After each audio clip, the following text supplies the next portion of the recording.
안녕하세요. 자본시장연구원 송홍선입니다. 교수님 발제문을 받고 굉장히 굉장한 통찰이 들어 있으신 글이고 길지 않은 글이지만 그다음에 무엇보다 요즘 굉장히 어떻게 보면 ESG 관련돼서 이 논의가 굉장히 스펙트럼이 넓고 그래서 좀 혼란스러운 상황이 아닌가 하는 생각이 들고 있는데 그런 측면에서 굉장히 적절한 시점에서 이런 중심을 잡아주는 글을 발표를 하신다는 그런 생각을 했습니다. 제가 이제 좀 이게 시인성이 굉장히 있는 글 같다라고 이제 생각을 하는 이유는 앞에서도 이제 말씀하셨지만 지금 ESG라는 게 원래 투자의 개념이었지만 지금은 이제 성장 모델, 우리가 이제 뉴딜이라는 게 새로운 자본주의에 대한 사회적 합의를 만들었고 새로운 것들에 대한 새로운 사회 이런 개념으로 접근을 하잖아요. 성장 모델이라고 하는 거고 그 다음에 기업 사이드에서는 전통적으로 이런 CSR이나 CSV 이런 논의가 있었지만은 이런 부분들이 기업 이론 측면에서 좀 엄밀하게 핸들링되고 이런 부분들은 이때까지 좀 약했던 게 아닌가 하는 생각이 드는데 그리고 이제 더군다나 이제 여기 보는 것처럼 재작년인가 2019년에 미국의 거대한 산업계 CEO들이 모여가지고 우리 기업이라는 게 도대체 뭐냐라는 거에 대한 논의에서 주주의 어떤 프라이버시라는 그 문구 자체를 삭제를 하면서 굉장히 논쟁이 일었었죠. 그러면 도대체 이게 스테이크홀더를 고려해야 된다는 얘기를 하는데 그럼 이 스테이크홀더를 어떻게 고려할 건가? 더군다나 작년에는 다보스에서 이제 스테이크홀더 캐피탈리즘이라는 주제로 또 글로벌 리더들이 또 논의를 하니까 명확하게 마이크로하게 우리 스테이크홀더라는 부분하고 그다음에 주주자본주의, 그다음에 ESG 이런 부분들을 정리를 하는 게 어쨌든 우리 실무 쪽이나 시장에서의 어떤 기업 경영이나 아니면 투자자 또 여러 이해관계자들이 있잖아요. 우리 서플라이 체인이나 아니면 소비자, 근로자 이런 쪽에서의 논의라는 게 어느 수준으로 어떤 방향으로 논의되는 게 맞겠다. 이런 것들에 대한 어떻게 보면 큰 방향성을 오늘 제시를 해줬다고 저는 생각을 합니다. 저도 이제 이쪽 기업 이론 측면에서 ESG 경향에 대해서는 깊이는 생각은 안 해봤지만 최근에 이런 흐름들도 그렇고 원래 이제 우리 어떤 기업 이론이라는 게 주주가치 거버넌스 모델에 출발해가지고 기업 재무라는 게 놓여 있는데 그리고 이제 시장의 투자자들이 거기에 따라 움직이는데 ESG 경영이라는 게 논의된 수준이라는 거는 굉장히 넓고 이런 부분들을 어떻게 이해를 할 건가 하는 게 중요한데 여기 이제 보시는 것처럼 저는 이제 한 세 가지 정도로 유형을 한번 나눠봤는데 ESG 경영이라는 거는 기존에 이제 우리 보면 노동 관련된 스탠다드나 환경 관련된 스탠다드나 이런 부분들이 기후변화나 이런 부분들과 맞물리면서 굉장히 강화가 되고 있죠. 이렇게 지켜야 될 법의 수준이 굉장히 높아져 있는 상황이고 그 다음에 이제 또 그런 것들을 실현하는 과정에서 여러 가지 기후변화 액션이나 이런 부분들이 있기 때문에 이런 것들을 쭉 따라가는 그런 ESG 경영이라는 게 있을 수 있는데 저는 이런 어떤 준법을 통한 ESG 경영이라는 게 앞으로 주류가 되는 게 맞지 않겠나 하는 그런 생각은 개인적으로 하고 있습니다. 이제 요거와 이제 굉장히 대비되는 게 두 번째 보면은 ESG라는 걸 경영자가 아까 이제 교수님이 지분이 굉장히 많은 적은 기업들의 CEO들이 일종의 이건 넓게 보면은 프라이빗 어떤 베네핏을 추구하는 과정이나 아니면 평판 리스크를 굉장히 전략적으로 과도하게 활용하는 과정에서 ESG를 과도하게 이렇게 강조하는 그런 흐름이 나타날 수 있는데 이거는 제가 보면은 어떻게 보면 경영자 교수님이 말씀하신 에이전시 문제라는 게 이런 데서 나타날 수 있다고 봐요. 그래서 이 수단적으로 ESG 경영 주주가치 모델을 기본으로 해서 E나 S나 G를 수단적으로 적절히 활용하는 게 아니라 굉장히 과도하게 활용하는 그런 어떤 경영 행태들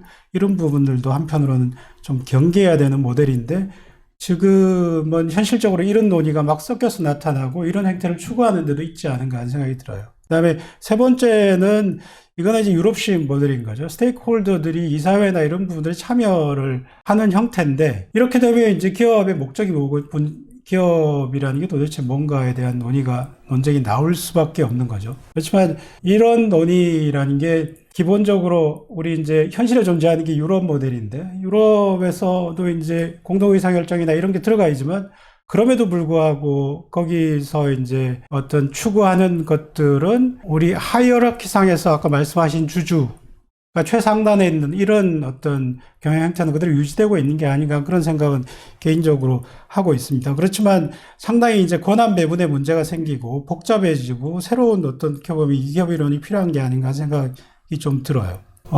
그래서 그러면 이 세 가지 모델 중에서 특히 이제 앞에서 주주가치 모델하고 뒤에 이제 스테이크홀더 모델, 거버넌스상에 이 모델 중에 어떤 쪽이라는 게 어떤 쪽이 ESG 경영 측면에서 바람직한 건가에 대해서는 알 수가 없는 거죠. 그렇지만 분명한 거는 시장에 나타나는 거는 시장에 요구하는 수준이라는 건 분명히 있다라는 거고 시장이 요구하는 수준이라는 게 책임 투자의 지금 흐름이 아닌가 하는 생각이 듭니다. 우리 책임 투자라는 거는 굉장히 오랫동안 진화를 해왔는데 진화의 핵심은 이제 투자 철학이나 전략이나 이런 쪽의 진화라고 볼 수 있고 또 한편으로는 우리 사회적인 리턴과 파이낸셜 리턴을 어떤 식으로 좋아할 건가에 대한 어떤 진화의 과정이라고 볼 수가 있겠습니다.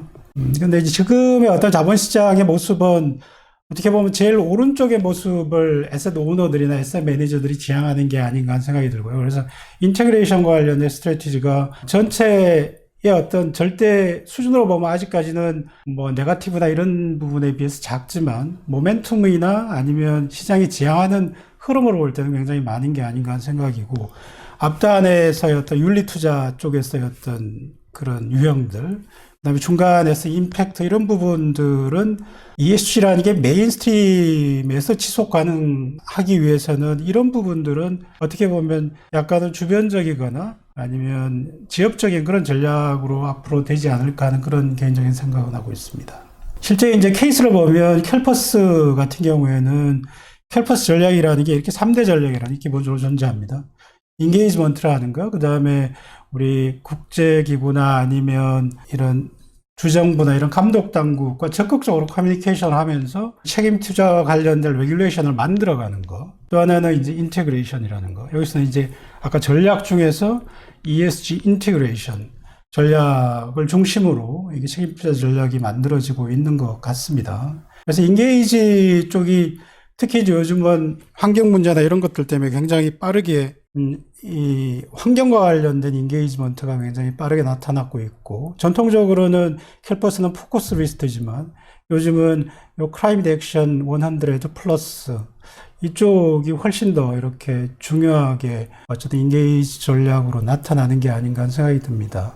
이런 흐름으로 봤을 때 이제 우리나라 책임 투자는 기본적으로 이 G 중심으로 쭉 진행이 됐었는데 E나 S 쪽이 액티베이션 될 수 있는 그런 환경들을 만들어주는 게 필요하다라는 거고 여기서 이제 한 가지 말씀드리고 싶은 건 아까 교수님 말씀하셨듯이 이 지배구조 G가 잘 되지 않은 곳에서 ES라는 거는 아까 보면 굉장히 그런 에이전시 문제나 이런 부분들을 만들어낼 수 있다고 봅니다. 그래서 이 G가 존재하에서 G 속에서 거버넌스 속에서 ES를 어떤 식으로 주주가치 측면에서 지속 가능한 형태로 담아낼 건가 이게 굉장히 중요하다는 생각이고 그런 면에서 보면 E와 S와 관련돼서는 논의가 시장에서 많이 이루어져야 되는데 그런 제도의 틀은 지금 갖춰져 있지 않은 것 같다. 는 거고 이제 법적으로는 주주 제한이나 이런 부분들이 원천적으로 되어 있지 않다 보니까 프라이빗한 어떤 경영진과의 다이얼로그 속에서도 그렇게 많이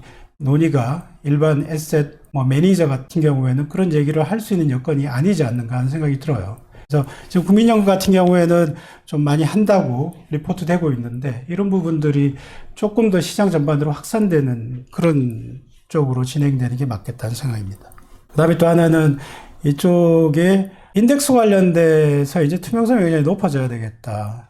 이쪽 ESG 관련된 것들은 질적 지표이기 때문에 이쪽 인덱스 프로바이더들의 어떤 어카운터빌리티나 투명성 이런 부분들에 대한 논의는 진즉에 이제 해외 쪽에서는 진행이 되고 있는데 한국 같은 경우에는 그리고 이제 공적 기관에서 지수를 만들다 보니까 그런 면도 있지만 지금 이제 프라이빗 쪽에서도 많이 지수를 만들고 있기 때문에 이와 관련된 레귤레이션이 중요하겠다라는 생각이 듭니다. 추가적으로 더 할 얘기는 좀 더 있지만 나중에 얘기하겠습니다. 이상입니다.